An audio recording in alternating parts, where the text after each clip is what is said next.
नमस्ते बच्चों, कैसे हैं आप सब। उम्मीद है अच्छे होंगे, आपकी तैयारी भी अच्छी चल रही होगी। आज बच्चों हम लोग जो नवोदय विद्या ज्ञान की प्रवेश परीक्षाएं होती है उसके अंतर्गत मेंटल एबिलिटी के जो क्वेश्चंस आते हैं, मानसिक अभियोग्यता परीक्षण संबंधी प्रश्न, उसके अंत में आपको ये सभी जो है वो आकृतियाँ बताऊँगी कि किस प्रकार की आकृतियाँ जो है वो आ सकती हैं आपको। प्रश्न में 4 आकृतियाँ होती हैं और इन 4 में से 3 को जो होती है वो एक सी होती हैं, जबकि एक चित्र अन्य 3 से भिन्न होता है। और अपने आप को जो है वो अपने बुद्धि का उपयोग करते हुए, अपने विवेक का उपयोग करते हुए आपको सही उत्तर की पहचान जो होती है बच्चों करनी होती है।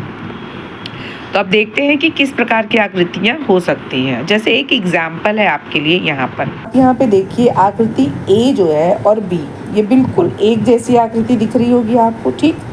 अब बी के बाद आप जो है वो डी पे चले जाइए। देखिए डी भी बिल्कुल वैसी है जैसी बी और ए है, लेकिन जब आप आकृति सी को देखते हैं बच्चों तो आप देखेंगे कि इसके अंतर्गत आकृतियों में जो ब्लैक कलर का पोर्शन है बच्चों वो बाकी आकृतियों से ए, बी और डी से थोड़ी सी देखो अलग हो गई है, ठीक है। तो यहाँ पे सी जो है वो अलग हो जाएगा। तो आपको कभी ये पैटर्न पहचानना होगा कि जो रेखांकित भाग है वो रेखांकित भाग कभी कभी दूसरे भागों से अलग हो सकता है, ठीक है।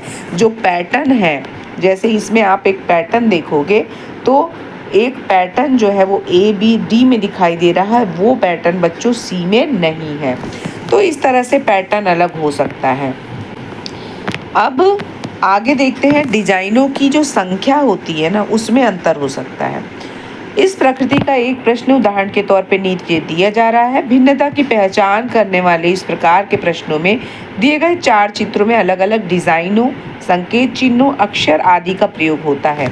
3 चित्रों में ये डिज़ाइन एक सी होती है, लेकिन एक चित्र में कोई 1 या 2 डिज़ाइन जो होते हैं ना थोड़े से अलग होते हैं, और यही छोटा सा जो अंतर होता है वो आपको पहचानना होता है। अब जैसे यहाँ पे देखिए, इसमें पैटर्न तो है ही, लेकिन साथ में आपको सिंबल्स जो है वो आप देख रहे हैं दिया गया है। अब यहाँ पे देखिए, सबसे पहले ए जो है उसमें आप देखेंगे तो सबसे जो अंदर के बॉक्स में राइट साइड में ऊपर लिखा हुआ है 6, फिर नीचे लिखा है @ फिर S और ऊपर एक स्टार लिखा है। अब आप देखिए यही जो कहना चाहिए जो सर्कल में राउंड में। बच्चों हम एक और प्रश्न देखते हैं जिसमें कि आपको ये समझ में आएगा कि यदि हमें 4 प्रश्न आकृतियाँ दी गई हैं और उसमें से एक आकृति को आपको अलग करना है तो आप किस प्रकार से अलग कर सकते हैं। अब यहाँ पे देखिए, यहाँ पे एक स्टार बना हुआ है, ठीक है। तो देखते हैं कि क्या बी में भी स्टार बना है, क्या सी में भी बना है, क्या डी में भी बना है। तो बिल्कुल यहाँ पे 6 बना हुआ है। इसमें आप बच्चों देख सकते हो ये 9 बना हुआ है, जबकि यहाँ भी 6 बना हुआ है, यहाँ 6 हुआ है।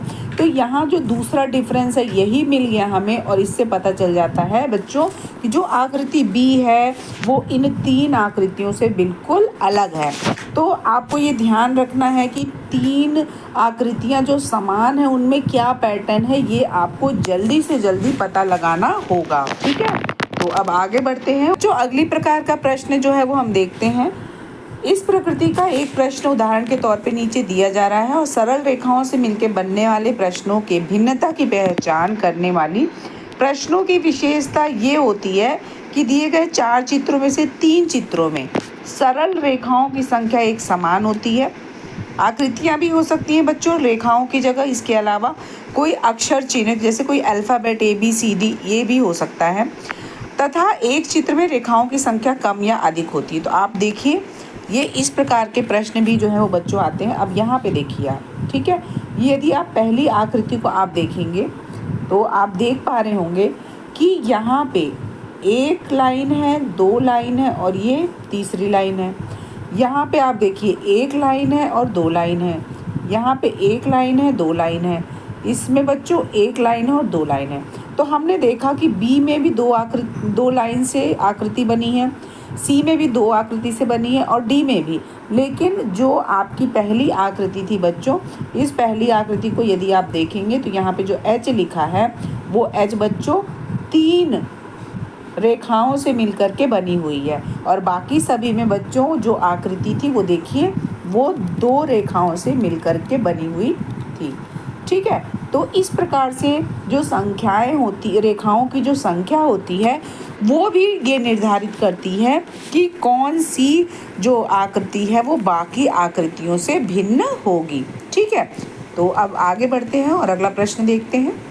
बच्चों, एक अलग प्रकार का प्रश्न आता है, उसमें आपको जो आकृतियां हैं उसमें ये देखना है कि आकृतियों को जो विभाजित किया गया है उनमें उनकी संख्या क्या है।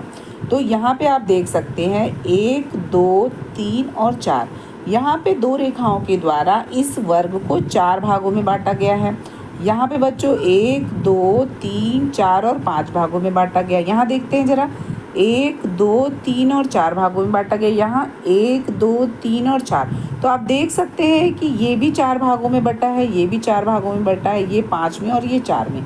तो अब आप समझ ही गए होंगे बच्चों कि आपका जो सही उत्तर है वो हो जाएगा आपका आंसर बी, क्योंकि ये बाकी आकृतियों की तुलना में इसका जो विभाजन हुआ है उसकी संख्या जो है वो बाकी आकृतियों से अलग है। तो बच्चों आपका सही जवाब जो है वो आंसर बी हो जाएगा। तो इस प्रकार से आकृतियों में जब आपको कौन सी अलग आकृति है ये चुनना हो तो एक बात ये भी ध्यान रखना होता है कि जो आकृतियों का विभाजन किया गया है हो सकता है कि उसकी जो संख्या है वो बाकियों से अलग हो। ठीक है, तो एक ये तरीका होता है पहचानने का। तो बच्चों इस प्रकार से आपको प्रश्न आकृतियों में से कौन सी आकृति अलग है इन बातों का ध्यान रखना है। एक बार देखते हैं कि हमें जो संख्या है विभाजन वो देख लेना कि जो विभाजित की गई संख्या सब में एक सी है या नहीं। दूसरे तरह के विभाजन आप देख सकते हैं, आप उनकी संख्या देख सकते हैं, जो रेखाएं हैं उनकी संख्या आप देख सकते हैं। जैसे यहाँ पर बी में, सी में और डी में 2 रेखाएं थी और ए में 3 रेखा थी। इसके अलावा बच्चों आपको जो सिंबल्स बने हुए हैं हो सकता है कि जो सिंबल्स हैं वो 3 में एक जैसे हों और चौथे में अलग हो, जैसा कि बी में आपने देखा कि 6 की जगह पे 9 हो गया था। ऐसे ही बच्चों और आप देख सकते हैं कि जो आकृतियां हैं उसमें जो पैटर्न है वो जो है वो अलग है। जैसे कि हमने ये वाली आकृति में देखा था कि इसमें पैटर्न हमने देखा कि यहाँ पर ये पैटर्न कुछ इस प्रकार से बना हुआ था, जबकि सी में ये देखिए चेंज हो गया, और डी यानी कि डी, बी और ए एक जैसे थे। तो पैटर्न का भी फ़र्क होता है। इन बातों का यदि आप ध्यान देंगे तो आप बहुत ही आसानी से बच्चों जो असंगत आकृति होती है, जो ऑड आकृति एक होती है, उसको आप अलग कर सकते हैं। ठीक है।